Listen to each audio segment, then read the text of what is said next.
Yeah, my dad was he was just a tough guy, you know? It was just the way he's brought up.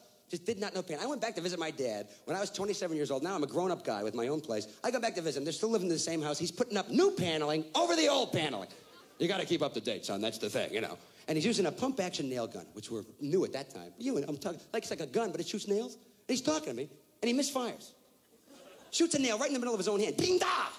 And I'm looking at him like, oh, my God. This is how he takes it out. He goes, oh, excuse me, son. Da!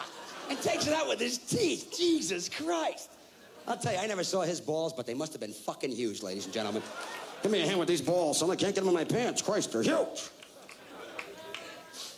He was unbelievable, man. He smoked 5 packs a day. He even have his own brand. He had, if you asked him for a cigarette, but what do you want, a Marlboro or a Salem or a Newport? This is the kind of guy, if he ran out of cigarettes, just smoke a branch off a tree. Give me a branch. Ting, tong. And then, in 1985, my dad went back to Ireland to visit the village he grew up in, and his brothers and his sisters who all still lived there.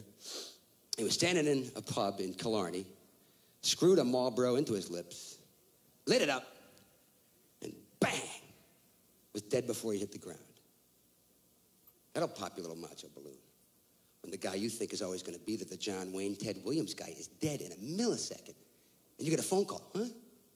But that's the best way to go for you, isn't it? I mean, it's hard for the people left behind, but it's the best thing for you. 1 second, you're an Irish immigrant. The next second, you're face-to-face with God. How you doing, God? You got cigarettes up here? Okay. I think you could use some paneling behind Elvis. It's just my own personal. Because once I got the news, I did the thing I should have known I was going to do. I did the Irish macho guy thing. I got that news on the telephone, and all of a sudden, I got that lump in my throat. Like I was about to cry, but I never cried. I just held it in. People must have thought I was a nut at the wake and at the funeral. People at the wake coming up to me, sorry for your troubles. Held it in the whole time. Held that puppy right here. That's what Irish guys do. We hold it in until we blow up. Sometimes you hear about bombs over in London. They're not bombs, they're Irish guys blowing up. It wasn't until I had a kid, after I got married and I had my son, that's when I felt like I was doing this distorted therapy. I was taking all this stuff from my dad and I was filtering it down to my son, and I felt better all of a sudden. And I know that's a cliche that you change when you get a kid. I also know it's the big fashion thing of the 90s. Here's my kid, he matches my couch. Yeah. But it's true. After you have a kid, there's a wave that washes over you. It might be 2 days later. It might be 2 weeks later. It might be 2 years later. But there comes a day when you look down into that crib and you go, oh, my God, look at this.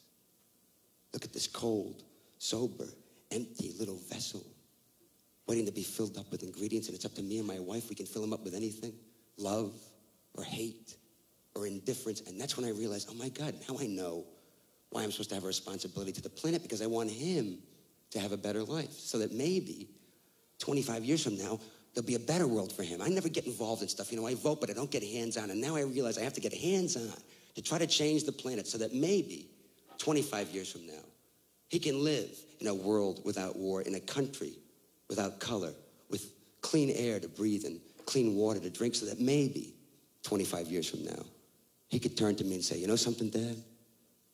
I really like this place. And I could say, well, son, I did my best.